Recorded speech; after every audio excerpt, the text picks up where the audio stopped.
तो नहीं हो गई है जो ये बेफजूल की बातें कर रही है? साहब, मुझे पता था कि आपको मेरी बातों पर विश्वास नहीं होगा, इसलिए साहब आप एक काम कीजिए, आज आप बॉर्डर के लिए मत जाइए। फिर देखना मैम साहब ना घर पे किसी ना किसी को जरूर मिलने के लिए बुलाएंगी। क्या कहा कमला तूने? मिलने के लिए बुलाएगी? इसका मतलब मेरी पीठ पीछे वो किसी को मिलने के लिए भी बुलाती है? हाँ साहब, जब आप बॉर्डर पर चले जाते हो तो आपके पीठ पीछे पता नहीं मैम साहब रोज किसी ना किसी को मिलने के लिए बुलाती हैं, और ना जाने उनके साथ में क्या क्या करती हैं। मुझे तो बताते हुए भी शर्म आ रही है।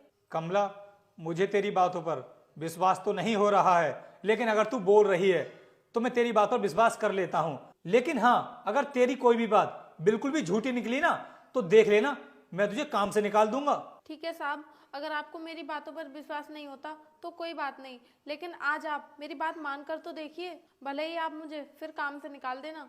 चल ठीक है कमला, अभी तू घर में जा, मैं कुछ करता हूं। ठीक है साहब। अरे कमला सुन, तू एक काम कर, मार्केट चली जा और वहां से कुछ सब्जियां लिया, क्योंकि शाम को कुछ गेस्ट आने वाले हैं तो मैं उनके लिए कुछ अच्छा सा बनाना चाहती हूँ। मैम साहब, अभी थोड़ा सा कुछ काम बचा है, मैं इसे खत्म कर लूं, थोड़ी देर बाद जाकर ले आऊंगी। मैं तुझसे जितना कर रही हूँ उतना कर, काम का क्या है, काम तो तू आकर भी कर लेगी। मैं तुझे लिस्ट बनाकर दे देती हूँ, तो सब्जियां ले आना। ठीक है मैम साहब, आप लिस्ट बनाकर दे दीजिए, मैं अभी सामान लेकर आती हूँ। ठीक है, लेकिन हाँ, सामान लेने में जल्दबाजी मत करना, आराम से लेकर आना, एक एक सामान ध्यान करके। अगर कोई भी सामान छूट गया तो मैं तुझे फिर से भेजूंगी लेने के लिए। मैं तुझे सामान की लिस्ट व्हाट्सएप कर दूंगी, अब तू जाए यहाँ से। ठीक है मैम साहब, मैं सारा सामान ध्यान से लेकर आऊंगी।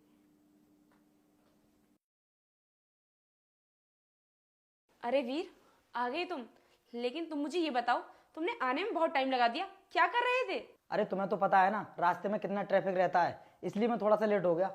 और थोड़ा बहुत लेट हो भी गया तो क्या दिक्कत है। और वैसे भी तुम्हारा पति तो 4-6 महीने के लिए बॉर्डर पर चला गया, अब हमें मिलने में कोई भी दिक्कत नहीं आएगी। अरे यार, मेरा पति तो बॉर्डर के लिए चला गया है, वो नौकरानी नौकरानी तो घर पर ही रहती है ना।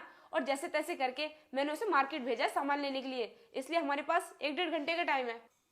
अरे कमला, तू तू यहाँ पर क्या कर रही है? मैंने तुझे मार्केट भेजा था सामान लाने के लिए, फिर तू खाली हाथ क्यों आ गई? सामान कहाँ पर है?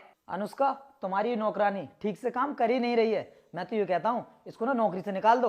हाँ वीर, तुम बिल्कुल सही कह रहे हो। वैसे भी ये बहुत मनमानी कर रही है, इसे नौकरी से निकालना ही पड़ेगा। अरे अनुष्का, इतनी भी जल्दी क्या है इसको नौकरी से निकालने की?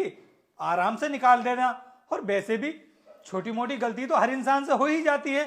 सामान लेने के लिए जा रही थी, अब चली जाएगी, क्या दिक्कत है इसमें? और हाँ, तुम बोल रही थी कि घर पर तुम्हारे कुछ गेस्ट आ रहे हैं, तुम उनके लिए कुछ स्पेशल बनाना चाहती हो। इसको सामान लाने में भी टाइम लगेगा, फिर इसको बनाने में भी टाइम लगेगा।